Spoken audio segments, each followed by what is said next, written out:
How can music transform a space? How can it forge bonds and cement memories?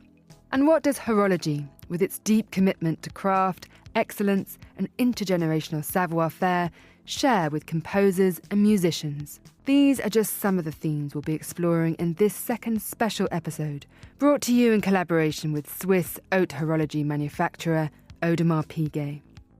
Born in Le Brassus in the Vallée de Gers, a region known as one of the cradles of Swiss watchmaking prowess, but treasured globally, Audemars Piguet's brand ethos is defined by this century-old commitment to craft excellence, where savoir-faire seamlessly blends with technical modernity.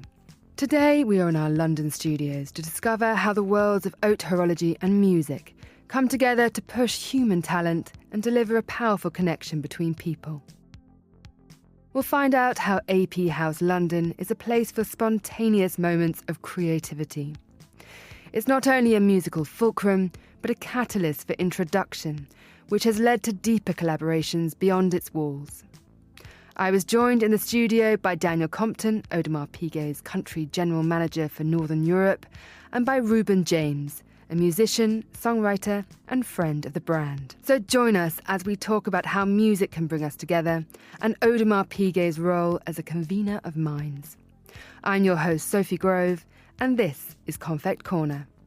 AP as a company globally, it's something that we really have a focus on, is of bringing through talent which has yet to be exposed to bigger arenas, bigger audiences. It was amazing that AP wanted to reach out to me and start a relationship, and not just because I'm a big name or household UK name, but they saw potential and really wanted to grow with me as an artist.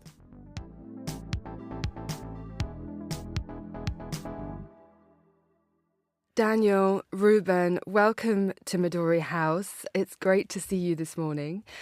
We would like to start by getting you to introduce yourselves. I know that you know each other quite well and you've worked together, but we thought we might experiment with how well that is. What's my favourite colour? Exactly. Reuben, tell us about Daniel. So sitting across from me, wow, Daniel Compton, straight out of Compton, the man, the myth, the legend, the manager of Northern Europe, Audemars Piguet. He's a wonderful man. I love him and his family. We're both South Londoners. And, you know, he's a champion of up-and-coming artists. He took me under his wing. He took me from the mother's breast from a young age and brought me into the AP house and put me on the Steinway piano, and the rest is history. Daniel. Thank you, Reuben. Reuben, this is entertainer extraordinaire, one of the most talented individuals I've ever met in my life. Several years ago, I met Reuben. I'd say 7 years ago now. I've never met someone so musically talented who could hold a room together like he did. Since then, we've got to know each other on a deeper level, beyond our love of Sunday roasts in South London and getting to know Reuben and his family. I love the man dearly, and if I didn't have this table, I would be over there sitting on his lap. Oh, woo! That was good. That was good. That was very good. But it's interesting that you met, I think, in Ronnie Scott's all those years ago, which was the beginning of a relationship which is very interesting in terms of what you've done with the idea of a venue, the idea of creating that moment and those cross-fertilizations, that sense of creativity in a space. So tell me about that moment you met and how the relationship kind of built, how you brought Reuben into this project at AP House in London. Sure. So not necessarily in an official capacity. I took two of our team. AP was a bit smaller then to Ronnie Scott's for this evening, which essentially Reuben was hosting this. There are a lot of very high-profile artists, male, female, of various genres. This gentleman across from me held this all together. He was absolutely the glue. I saw his eye contact with the other artists and the way that we kind of seamlessly moved from one to the other. Ronnie Scott's as well. If there could be a natural habitat for this gentleman, I think that might be close to it, if I'm not speaking out of turn. Big time. And I was just blown away by his talent, the way that he brought everything together. So I made a point that we would be in touch with him afterwards. And our brand, AP, kind of moved then to working with musicians and around the field of music in a much deeper way. Certainly in the United Kingdom, I feel, based on that beautiful encounter I had with this man. So, Reuben, tell me about... My side of the story. Yeah. Yeah, so it was a beautiful night, Ronnie Scott's, and you know, my mum always used to say to me, you never know who's watching. And I was there doing my thing. I thought I was just hiding in the background. For all I knew, no one had eyes on me. There was, Paloma Faith, Gregory Porter, Sam Smith, Brandy Carlisle. The artists were just incredible. And so many things actually were born out of that night. Like, obviously, my relationship with Daniel and Audemars Piguet. And Brandy Carlisle actually took an interest in me after the night, and she ended up introducing me to Joni Mitchell, and I got to work with her. So it was a bit of a wild night. It was one of those crazy nights where in the moment you don't really realize, what's happening, but it was just one of those special synergies that a relationship was born out of it. And, I was a new up-and-coming artist at the time, and it was amazing that AP wanted to reach out to me and start a relationship. And not just because I'm a big name or household UK name, but they saw potential and really wanted to grow with me as an artist. So, Daniel, how did the essence of that night, I mean, it's almost, there's a sense of alchemy in that evening.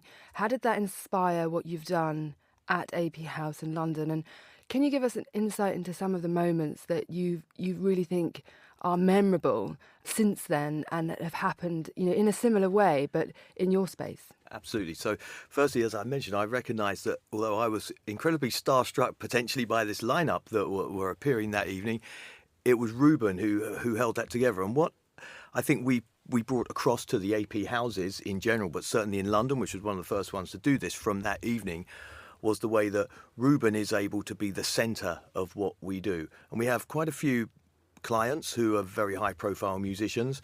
We have a lot of customers who love music as well. And we find a way at the AP House London of bringing them together in small, intimate evenings of 25 to 30 or 40 people, Reuben at the centre of it, but without even planning or booking people. We have people who just get up and jam with him.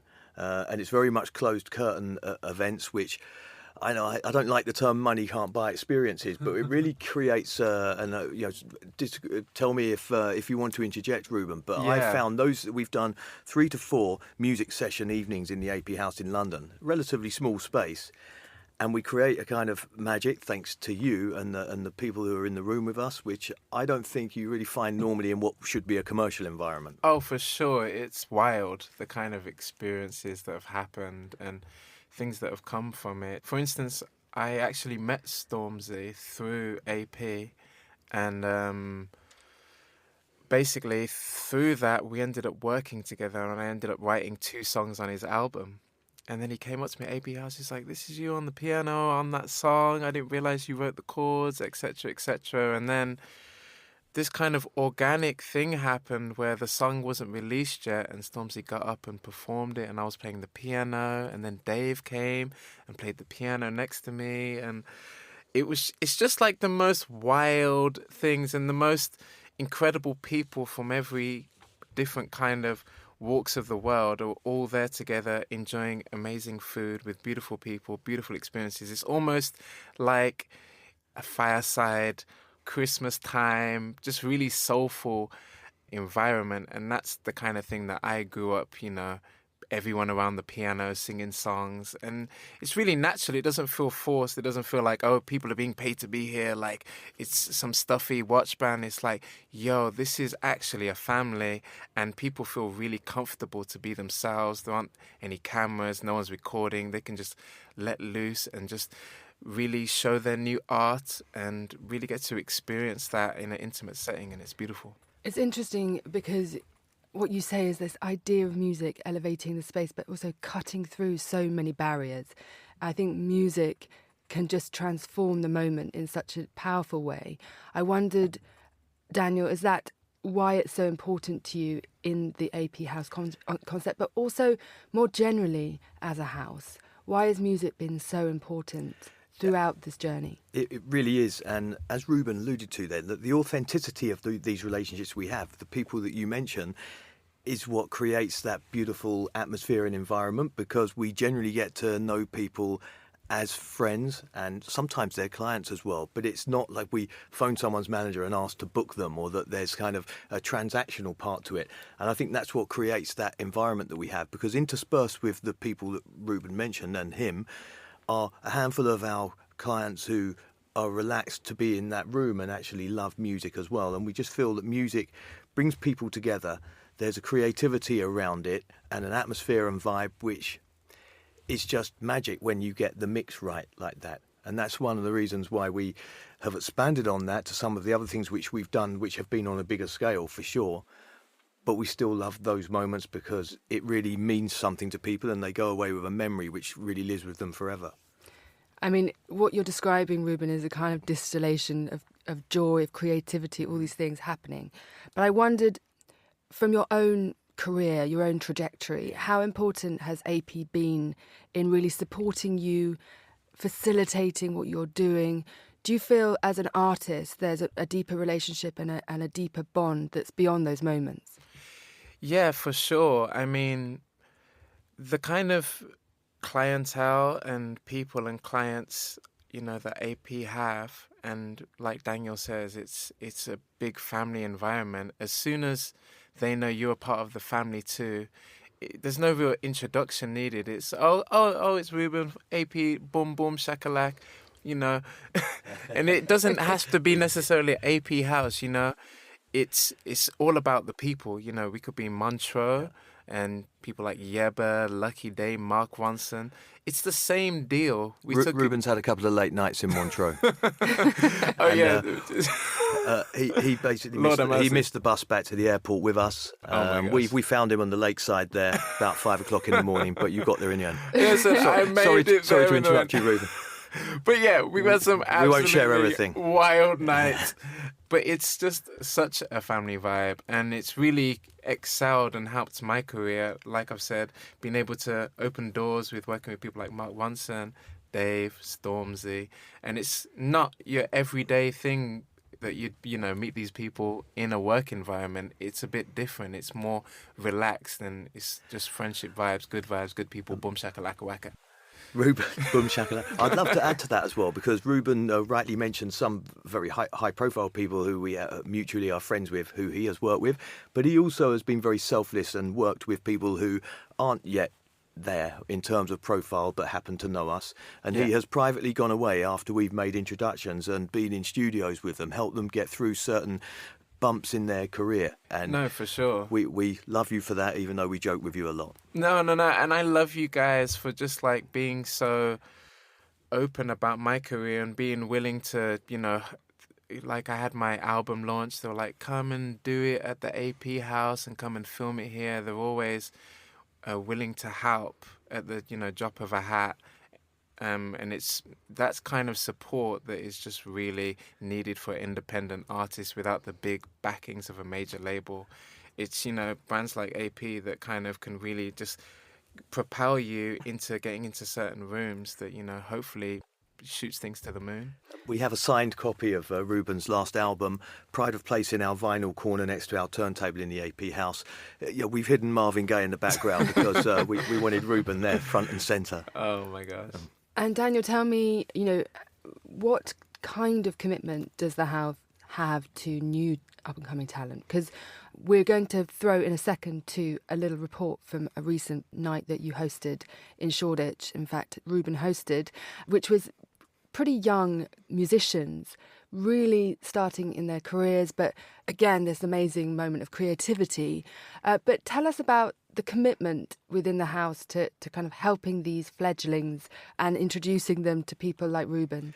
So in the AP houses, yes, absolutely, we have a commitment to this. But even the why AP as a company globally, it's something that we really have a focus on, is of bringing through talent which has yet to be exposed to bigger arenas, bigger audiences.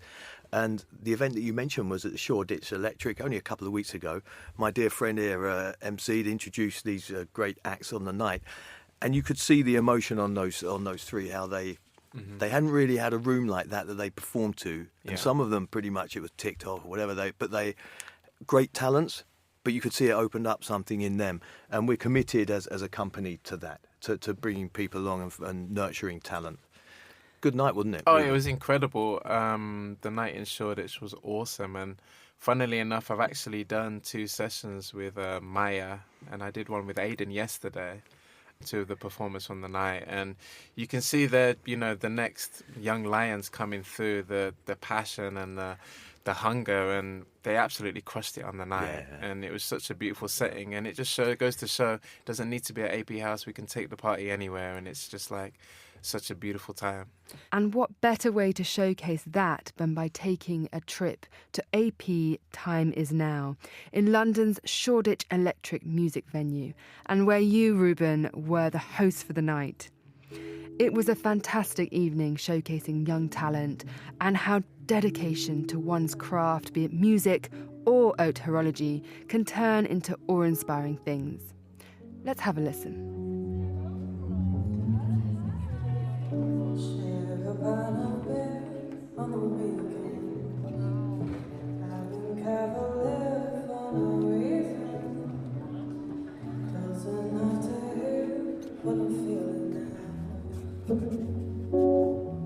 So you guys ready for some live performances? Don't be shy, we don't bite. Make some noise, y'all. Hello, I'm Sienna Spyro. Well, I want to start out by asking you, what inspires you as a musician? Ooh, everything, to be honest. I know that's a bad answer, but I feel like as a musician and a writer, I feel like a sponge. So I pull from the people in my life, the relationships I have with people, other music I hear. Anything that makes me feel something, I feel like can be used as inspiration. And what role does London play in your craft, and how does the city's music scene influence you? I'm really happy you asked me that question, because I just got back from America for 2 months and it's made me realise how amazing it is. London has so much culture and so much different backgrounds of music that you can pull from and listen to, and especially London has, you can walk out on the street and see people. You can go to any venue and see some of the most amazing musicians. So London's an incredible hub of musicians, which influences my music, especially because that's where I was born and I was raised here. And yeah, amazing. Love London. And tell us about the show today. What are you most looking forward to? Ooh, probably seeing the design come to life and how creative that was, and how it kind of really came from their vision, and how that kind of connects to the music. I've never really had an experience like that before, so I feel like it definitely feels very cool to see something like that come to life. Like the visuals. Exactly, yeah. Incredible. How do you feel working with AP then? I'm a very new artist, so what I do know is there's so much process and creation that goes behind everything, and AP as a brand show that process, and I haven't seen that from anyone else. Everyone wants to see the final product, so this brand especially, they show the creative process. They're interested in showing how things are made, and personally, as an artist, that's so cool to see that people care about stuff like that, and I think it's very inspirational, and I feel very grateful to be here, and I've loved it, and I'm so excited to perform.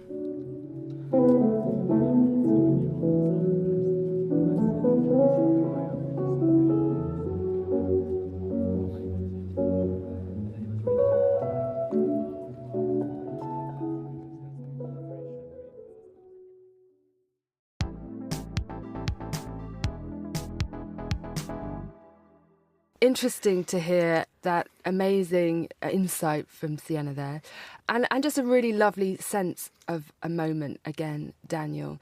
I wanted to talk about venues a little bit, because it struck me that you met at Ronnie Scott's, which is such a kind of, historic seat of creativity and for the music scene in London. But, we're reading all the time about how these venues are struggling and a bit thin on the ground, and how important they are to even setting out as a musician in London. Where do you perform? So I wondered, do you feel that AP House is, coming in to support artists in that way as a space, as an alternative space to some of these places that are finding it more and more taxing?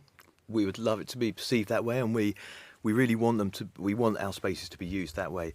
One of the first purchases we made when we were with our designers for the current AP house is a Steinway piano. It's front and centre. It's the main show-stopping part of our AP house. And it's this man. It's very problematic. Wow, it's a situation. This man squeezed a lot of value out of that Steinway. sometimes with his elbows, sometimes with his forearms. It's a dramatic thing to watch Reuben. Did you buy the Steinway for Reuben? Oh my! Let's be honest. Well, just a little disclaimer. Sorry, Mr. Yamaha. If you're listening, I love Yamaha. But yeah, the Steinway is awesome though. So we have that. We have always a vinyl corner in all of our AP houses, just so that we want clients to come in on a Saturday morning. It's casual. They have a coffee. They choose what they want to play, as long as they see his album first. Exactly. And we like to encourage people to be relaxed and to be around music. We're looking at new spaces all of the time. We'll need to watch this space, but we're working on something right now which will dedicate even more space to musicians and to my dear brother over here. Wow. Reuben, what are your thoughts, more generally even, on space and the importance of this forum for you and other musicians in London to do what you do? And do you feel like you've been squeezed in the last decade? And is AP a breath of fresh air for you and your I mean, it's client? always an absolute blessing when there's a space dedicated for music and dedicated for opportunity for there to be live music, especially with what's going on in the world with your AI. I don't want to open too many wormholes here, but, you know, things are getting less and less organic and more kind of cookie cutter, you know the vibes, and it's just like, we like to keep it organic, all about human experiences, and that's what AP really champions. It's like the heritage, like me coming from a lineage of playing jazz music and soul, R&B, which is, you know, very old school to a lot of this younger generation, but then trying to mix it in with some of the new hip-hop sounds. It's, you know, the same thing that AP, from what I've seen, are trying to do with the brand, you know, pay respects to the history and the lineage of watchmaking, but with their own unique spin on it. And it's just kind of these concepts that are aligned between the watchmaking and the music making. And definitely to have a space that I feel comfortable, like I've brought my friend like Troy Miller, is an incredible producer and drummer. I've brought him to the house, and it's just a place I feel like I can we can play the piano, and it doesn't feel weird. It's just very just like open and inviting. And we definitely need more spaces like this in England, and especially for jazz music and all these kind of musics that aren't just like straight up pop, that isn't making like the biggest money, the big bucks. We all need support, and wherever it's coming from, I'm happy to be a part of it. Troy, who he mentions, was also instigated in that night in Montreux. Montreux is also part of that kind of respect of the heritage of music and history of it, that we believe our partnership with Montreux and digitalising all of their archives. And if you remember, we were in Claude Nobb's house. Wow. There are old recordings of Al Green, and we really support making sure that music is represented across and remembered in the right way. And obviously your style, which is breathtaking, very much part of that. Thank you so much. But I think it's interesting you talk about the community in London, and I wondered what you think is distinct about the London scene that you have tapped into at AP House, but what you think needs especially nurturing. I mean, you mentioned that kind of slightly distorted picture in the music scene where you have this very institutionalised big names and then a shrinking fringe. I'm not sure I'm representing it exactly well, but I wondered whether you think there's anything particularly unique about London that can be addressed and is changing. I feel like in the music scene, because there's obviously a lot more money in America, in American music, American artists. It's just such a bigger market, and it's so saturated to the point where a lot of our kids just straight up listening to American music, and it's like there's not a lot of Brits really cutting through on a global scale like that. So it's refreshing, especially for me. Like, I was out touring with Sam Smith for 7 years, and I saw a lot of my peers who grew up in South London, that we all went to school together, Trinity College, and like Ezra Collective, Nabaya Garcia. There's a massive growth, especially in the jazz scene, coming from South London. And I feel like it's super refreshing.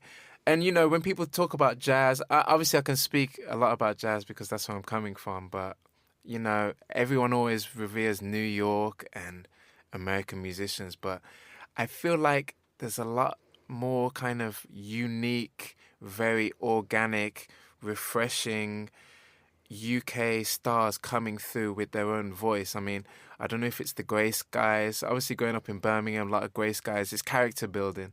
And, you know, there's not, it's not like, you know, my wife's from California. I've been out there. It's beautiful every day. But then you come home and it's like, okay, Grey Skies, what are we going to do? We got to create some beauty in the music to really pick up the vibes. Yeah, I think you've expressed it so well there. Daniel, do you think that London has that distinct, you know, your context really is, as a musician, must be very powerful. And I think London has always been something very distinct. But I wonder where you think it is at this very moment and how you hope to kind of evolve that and be part of it.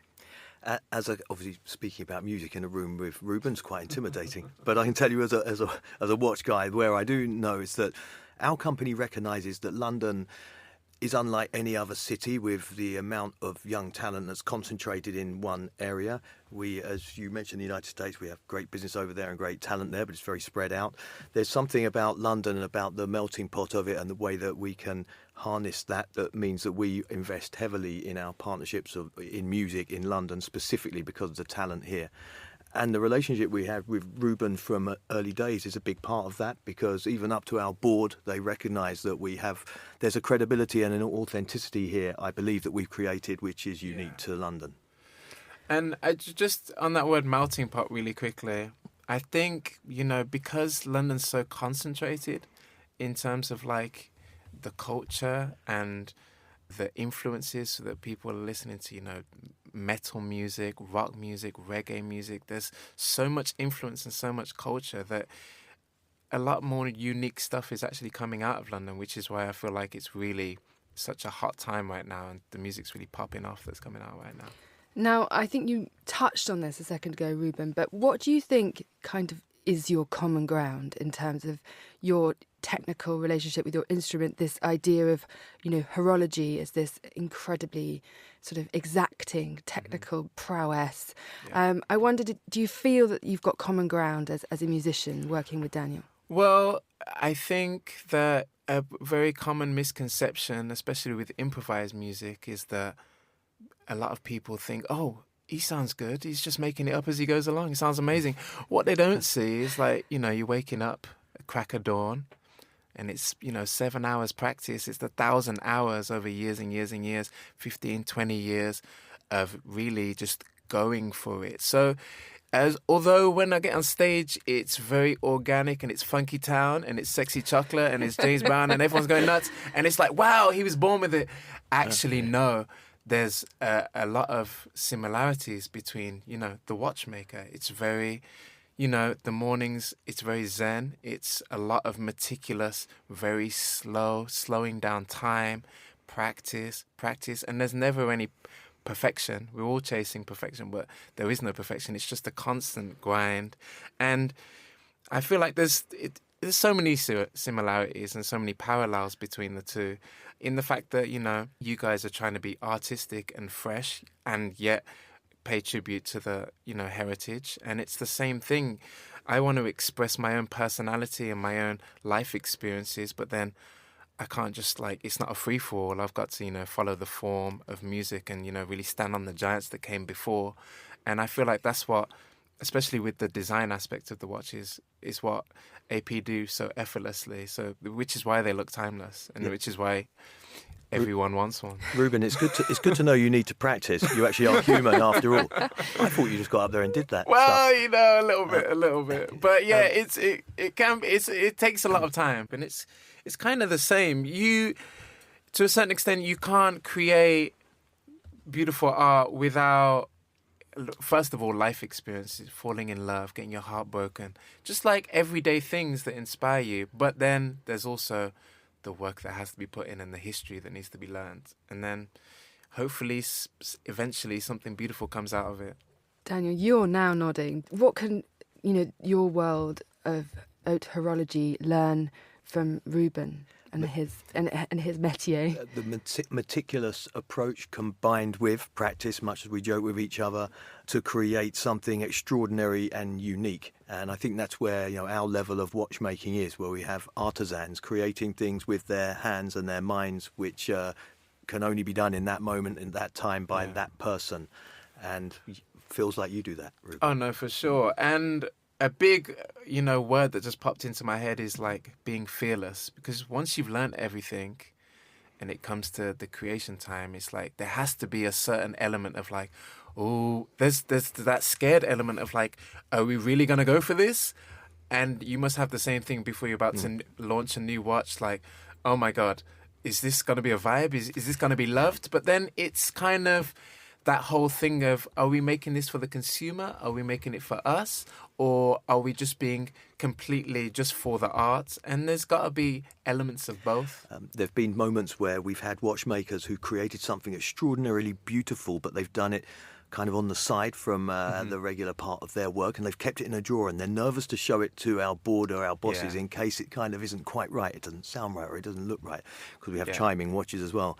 And actually that speaks to what you say about perhaps writing pieces yourself, and you kind of have to gain the confidence to know you can put that forward, know it's going to be good. Exactly. And sometimes you got to let your babies go. Yeah. And weirdly, it's never the one you think that's going to be the one that flies, sometimes goes. So you just have to be fearless, take the big leap, and then see what happens.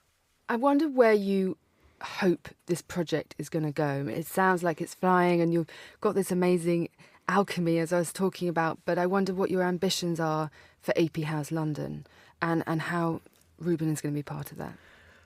There's a project that we've begun in London, which we believe, and I have this kind of vision, dream, if you like, of it being a hub for musicians up and coming, mixing with people who are already very successful, but in a very private way where they connect with each other, they nurture with each other.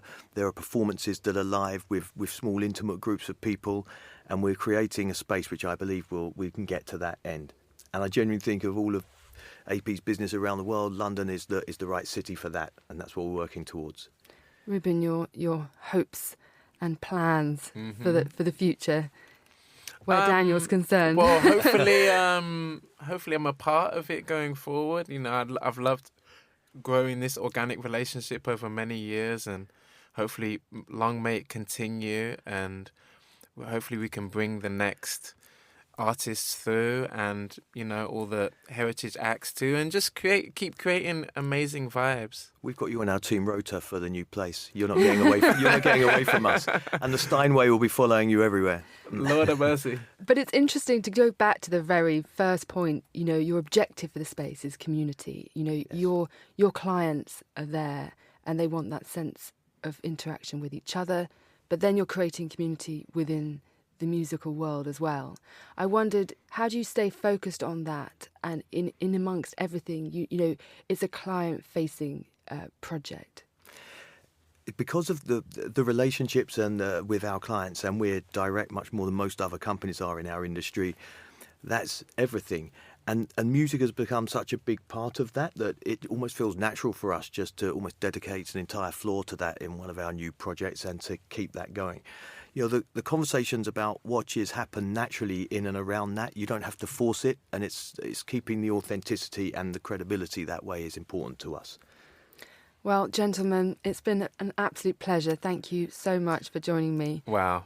Thank you very much. We love it. Reuben, I'm coming to get you. Oh, please. Thank you so much. Have a great day. Ciao. Thank you. And that's all for this special edition of Konfekt Korner in collaboration with Audemars Piguet. Konfekt Korner is produced and edited by Carlotta Rebello and Steph Chungu. Until next time, from me, Sophie Grove, goodbye and thanks for listening.